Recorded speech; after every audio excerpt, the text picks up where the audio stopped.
I think this may hit home for some of you. You have been delivered from something, and because you're not in your Canaan land yet, you are kind of taking a step back and asking the question of, can I really trust God? Hey guys, so I'm coming to you as raw as it can get in one of my rooms in my home that belongs to two out of the three of my toddlers. But let's just go ahead and get straight in. I hope you guys are doing well. Something I wanted to talk to you guys about today is the topic of trust. Can God be trusted? Is he faithful? Is he true to his word? Is he someone that we can go all in with? Is he someone that we can put all of our trust into? And I want to start by talking about the Israelites. So many people hear about the story of the Israelites and them being in captivity, them being in the wilderness, and then them never reaching their Canaan land. And we always talk about it in the form of, I'm in my wilderness season and I'm about to walk into Canaan. Nothing wrong with that, but I just want to kind of slow down and talk about it from this perspective of trust. So the Israelites were in captivity, right? They were under the hand of Pharaoh. They were slaves. Then they were delivered. Moses helped them be delivered from the hand of Pharaoh, but then they went straight into the wilderness. In captivity, their basic needs were met. In the wilderness, their basic needs were met. So what was the difference? In one instance, they were in captivity. In the other instance, they were free. So if their needs were met while they were free from bondage, why did they complain and desire to go back to Egypt? I think this may hit home for some of you. You have been delivered from something, and because you're not in your Canaan land yet, you are kind of taking a step back and asking the question of, can I really trust God? But he's delivered you, but you haven't walked into Canaan yet. So you're starting to ask questions of if God is someone who can be trusted. And to answer that question, why did they complain and desire to go back to Egypt? It's because it takes a deeper level of trust and faith when you're in the wilderness. The reason why is because in Egypt, they could physically see their needs being met. They could physically see, their daily needs being provided for, because the person who was providing it was a man. In the wilderness, you have to depend daily for your daily bread. You have to depend daily for your basic needs and your necessities. And so why didn't God just take them from Egypt straight to Canaan? There had to be a shift in who they trusted.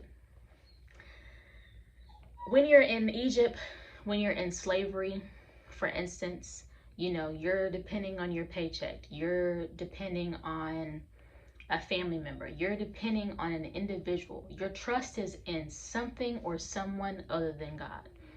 But when you go into the wilderness season, the purpose of it is to shift your trust, to shift who you are trusting in or what you're trusting in to, ultimately trust into God. And they trusted in man in Egypt, and without the proper foundation, they would have trusted in the blessing in Canaan. So many people, myself included, I've been in this space before as well, where I wanted Canaan so bad. I wanted to be delivered from Egypt, go straight into Canaan without any type of wilderness season. Because let's be honest, Egypt is tough. I mean, you're a slave.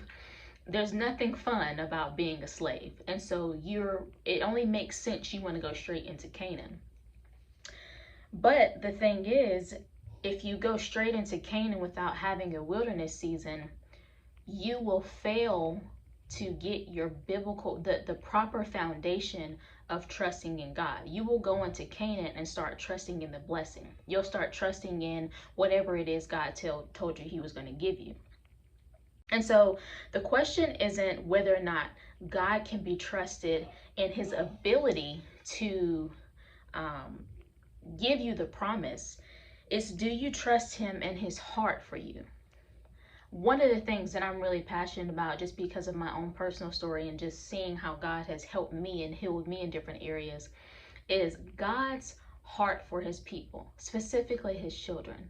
I guess his people and children are the same thing, but anyway. God has a heart for you and a love for you like nobody's business. And once you understand that, you'll start to realize that the certain situations that you're going through, yet I don't want to make it seem like they're small and they're not a big deal. But honestly, when you have the right perspective that God loves me so much, his heart for me is good, that no matter what I am going through, I have to understand that he can see things that I cannot see. Do not I don't really know the word for it, but don't speak something over your life just because it's not lining up to what you want your life to look like. What I mean by that is, I think sometimes we try to put ourselves in situations or speak things over our life when really it was just God protecting you. Like, it was, he can see things that you cannot see. And if only you could see the things that he was protecting you from, girl, you would give him a lot more praise than you're doing right now. But anyway, your faith or trust in God is the only way that you get to Canaan. The only way. You can't get to the promised land with a slave mentality. There's no way. There's just absolutely no way. And so I hope this encouraged you. I know it's a really short message, but I want you to realize that God's heart for you and his love for you is ultimately just more than you can even have the capacity to take in. And so trust that whatever season that you're in, whatever situation you're in, whatever circumstance that you're in, just know that it could be for your protection, or it could be for your promotion. Either way, it's for the good.